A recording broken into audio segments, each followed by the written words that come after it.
A lot of times you may see a sign, like a short sign on the road or stapled to a light post or something that says, hey, we buy houses, or we buy houses, or call me, guaranteed offer, whatever language they use to lure you in.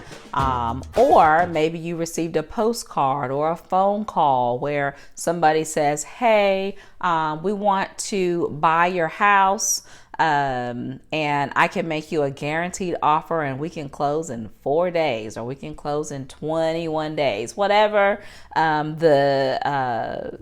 the enticement is. I want to ask you to just, use a little bit of caution. And before I go any further, before you sign any type of contract with an individual or a company in the off-market home buying business, call me. Call me first. I want to be able to give you a comparative market analysis, let you know what houses are selling for in the area, want to let you know how long houses are on the market in the area, want to make sure that you understand that you do have options outside of these types of organizations, okay? They target distressed homeowners. So a lot of times you may say to yourself, hey, how did they know that I received a notice of default last week? Or how did they know I got divorced? How do they know that my house is not up to code? The reason they know is because they've done their research, and there are, technologies and systems out there that give them that information. It's just really at at their fingertips. Okay, so they target you in maybe a distressed time in your life, and so with that, sometimes you might not be making the most sound decisions, especially if you don't have somebody in your corner to try to represent your interests. All right. Next, they are definitely probably undervaluing your property. You do have the ability to negotiate with these people and with these organizations, but sometimes because you're a homeowner, you're not into real estate overall, you might not recognize that you have the ability to negotiate, or maybe you don't know how to negotiate, or maybe they seem too aggressive for you to negotiate with them. Okay. But just know, in general, overall, they are undervaluing your property at no less than like 30 to 40%. Okay. All right.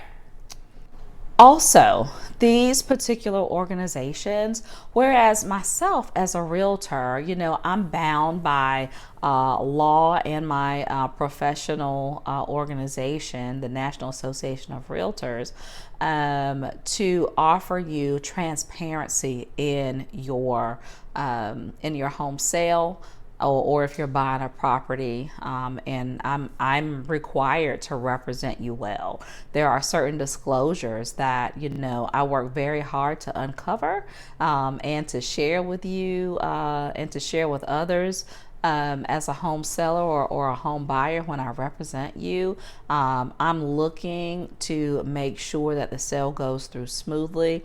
I'm looking to make sure that you're not getting ripped off, that I'm not getting ripped off, that the buyer or seller or whoever else on the other side of the table is not getting ripped off. Like, those are my duties. That is a requirement, something that I happily signed up for when I became a real estate agent, or when I became a realtor. These particular companies, they do not have professional guidance. They also don't have regulation, and they really don't have any accountability either, or at least no accountability accountability going through the process. I mean, of course, I guess technically you could sue anybody, but you know, why go through all that trouble if it's not necessary, and you can do it right by calling a realtor, calling myself, calling your local real estate agent, Toni Patterson, to make sure that you have the information, the transparency you need to feel confident in the sale. So the other thing about these off-market home buyers and the off-market home buying companies is that they limit your market exposure. So whereas we as realtors, we'll put your home in most cases in the open market. That means that lots of different people will see that property. Lots of different people will make offers on that property, and that will tend to, you know, maybe drive your price up a little bit. Whereas when there's limited market exposure, when there's only that one person or that one organization that's, you know, wanting to buy your house, that will keep the price down, because there's a high potential for scams in the off-market home buying industry.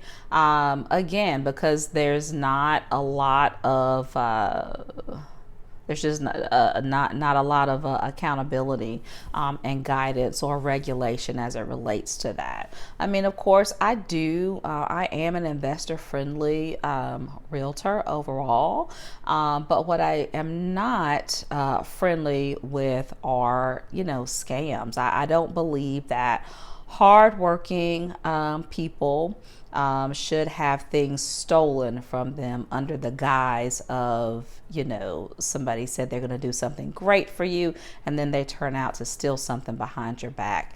And so there is a great potential for scams with these particular companies, and your realtor will help you ensure that that does not happen. All right, those contracts that they put in front of you and offer to you and encourage you or entice you to sign, they often will have unclear terms and conditions. Whereas when you're working with your realtor, when you're working with me, and when I'm representing you, the contracts that I use been written by the North Carolina Bar Association, as well as the North Carolina Association for Realtors. So we know that they are legal. They're used every day, every minute, as real estate transactions take place. And those other contracts, those company contracts, you have to be very careful, because the terms, the safety that's built into our contracts are definitely likely not built into their contracts for anybody but themselves. All right, there are also unverified buyer intentions. So basically what that means is they could tell you that they are going to buy your property, when in reality, that's probably what they're not going to do. They're going to tie your home up so that you can't sell it, basically, and they're going to try to find somebody else to purchase the property at a different price, or a higher price than what they told you that they would pay for it for you from. If they are unable to secure that potential buyer, depending on the terms of the contract they laid out in front of you, I mean, they could keep your house tied up for a year. You don't want unverified buyer intentions to limit your ability to sell your property on the free market.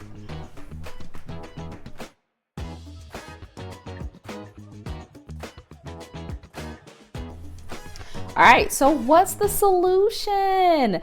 Obviously, you should definitely give me a call, schedule a consultation, share with me what your experience is, what your situation is, and we'll talk through what your options are. Okay. Obviously, I'm going to prepare a non-biased comparative market analysis, and if your home needs a lot of work, then we'll make the price reflect that. But we're definitely going to put your home on the open market. That means you'll get MLS exposure. You'll get exposure on all the different websites websites, home buying and selling websites, the Zillows, the Trulias, the realtor.coms, you name it. Your home will go on those sites so that it can be marketed basically worldwide for anybody to make an offer. In addition to that, I've got a 25-point marketing and advertising pick list, and it's AI generated, AI powered, that will help me ensure that I'm marketing your property at the right time to the right people, so I can make sure that I get you a good, ready, willing, and able buyer for your property. So some of the things they'll say to you is, hey, if you sign this contract right now, you don't have to make any repairs. Well, guess what? Even when you put your home on the market, on the open market through MLS, and you list it with me, your realtor, you don't have to make repairs. You can sell that home as is, okay? In addition to that, they may say you don't have to do any public showings. Well, guess what? You don't have to do public showings when your home is on the open market through the MLS. It's not a requirement. We don't have to put a sign out in front of your house. Like, there are things we don't have to do either. So I know they probably said, well, a realtor is going to make you do all these other things. But if you're working with the right realtor, one who's flexible, one who understands the issues with selling a property when you're in a distressed state, or when that property is distressed overall, there are ways that we can get around things and still place your home on the market for a successful sale. All right. The other thing to note is, if when we are talking, okay, we discover through, legitimate market research, and through, our discussions, my discussion with you with regards to your needs as a potential home seller, we may come to the conclusion that it's better for you to, sign that contract with the off-market provider. And that's okay, as long as you have receive the information you need to make the best decision necessary for you, your property, your family, and your future. All right, when it comes to pricing, your property will be strategically and respectfully priced. Again, it can be sold as is. I have a pretty strict and on point pricing game plan that we'll implement. Communication is key. I'm just going to tell you, the only thing I want to do is the same thing you want to do, and that is to sell your property for the most money possible, for a fair price, in a respectable time frame. Those are, that's the scope of the work, or the scope of the outcome that I'd like to be able to produce for you. And I just, want to make sure you get what you deserve from your home, or maybe it's a home you inherited. I'm pretty sure your mom, dad, granddad, whoever left you the property, I'm pretty sure they don't want you to take pennies on the dollar for something that they worked very, very hard for. And so I want to help you fight for that. Next steps, all you have to do is just call me, set up a consultation. Let's talk about it. Let me come to your house, take a look at it, pull together some pricing options, and talk about, next steps. Let's get your home on the market and sold. All right, my friends, talk to you again very, very soon. See ya.